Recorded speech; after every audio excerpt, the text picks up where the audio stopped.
কিশোর দেববর্মা মহাশয়কে আমার শতকোটি প্রণাম জানাই।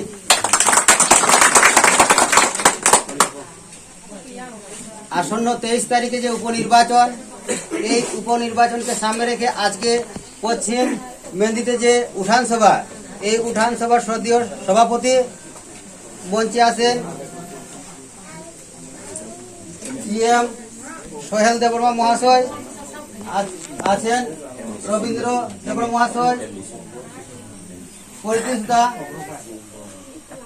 ওয়াইটিএফ এবং টিডাব্লিউএফ এর সকল স্টেট, ব্লক এবং ডিস্ট্রিক্ট লেভেলের কর্মকর্তা বৃন্দ এবং এই পশ্চিম মেহেন্দির শ্রদ্ধেয় গুরুজন, মা, ভাই ও বোনেরা, সকলকে আমি আমার ব্যক্তিগত পক্ষ থেকে নমস্কার জানাই।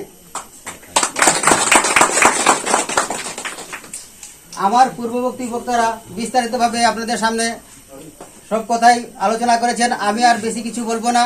আমি আপনাদের কাছে একটাই অনুরোধ করব যে 23 তারিখে যে উপনির্বাচন, এই উপনির্বাচনে আনোয়ার চিহ্নে বিপুল ভোটে আমাকে জয়যুক্ত করবেন, আমি যেন আপনাদের সেবা করার সুযোগ পাই এবং মহারাজার যে মহৎ উদ্দেশ্য তাকে যেন সফল করতে পারি।